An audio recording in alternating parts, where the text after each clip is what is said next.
नाबालिगा के साथ करने के आरोपी को 20 वर्ष के कठोर कारावास और 29,000 रुपए के अर्थदंड से दंडित किया है।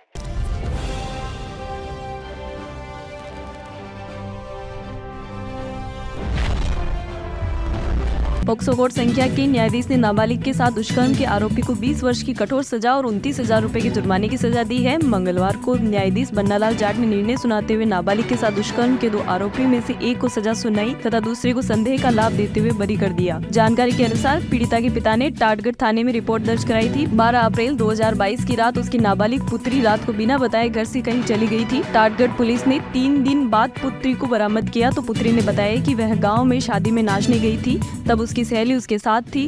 जब शादी से वापस घर लौट रही थी तब पड़ोस का रहने वाला आरोपी युवक उसको बहला फुसलाकर जंगल में ले गया और उसके साथ दुष्कर्म किया। फिर वह अपने साथ एक रिश्तेदार के घर ले गया जहां रात को रुका। सुबह आरोपी उसे सड़क पर छोड़कर भाग गया। रास्ते में उसे दूसरा व्यक्ति मिला लेकिन दूसरे व्यक्ति पर दुष्कर्म का आरोप नहीं लगा। न्यायाधीश ने अपने पहले आरोपी को 20 साल की सजा, 29,000 रुपए जुर्माना और दूसरे को सिर्फ साथ ले जाने पर संदेह का लाभ देते हुए बरी कर दिया।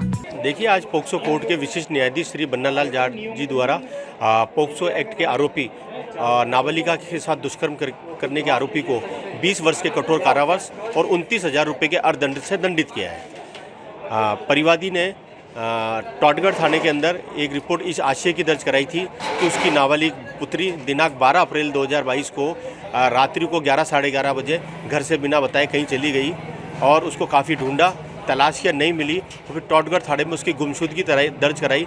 घटना के 3 दिन बाद पुलिस पीड़िता को दस्तयाब करके लेके आई और पीड़िता जब थाने पर उपस्थित हुई तो पीड़िता ने अपने 161 के बयानों में बताया कि उस दिन गांव के अंदर एक शादी का कार्यक्रम था जिसके अंदर वो नाचने के लिए गई हुई थी और उसकी सहेलियां भी साथ थी। जब वो वापस आने लगी तो गांव के पड़ोस का ही रहने वाला व्यक्ति उसके पास आया और उसको बुलाया, उससे बात करी और उसको जंगल की तरफ ले गया और उस बच्ची के साथ दुष्कर्म किया और वहाँ से जंगल के रास्ते होते हुए 27 मील चौराहे पर लेके गया और 27 मील चौराहे से उसको देवगढ़ के गांव की तरफ उसके रिश्तेदार के यहाँ ले गया और रिश्तेदार के घर पर रात भर रुका और रिश्तेदारों ने, चूंकि बच्ची छोटी थी, रिश्तेदारों ने उन दोनों को सुबह वहाँ से भेज दिया तो उस लड़के ने उस लड़की को रास्ते में छोड़ दिया और एक दूसरा व्यक्ति उस बच्ची को मिला और बच्ची को फिर वो अपने साथ, दूसरा व्यक्ति अपने साथ बच्ची को ले गया और बच्ची को उस दूसरे व्यक्ति पर सिर्फ उसके साथ ले जाने का ही आरोप है, दुष्कर्म का आरोप नहीं था और पहले वाले व्यक्ति पे दुष्कर्म का आरोप था।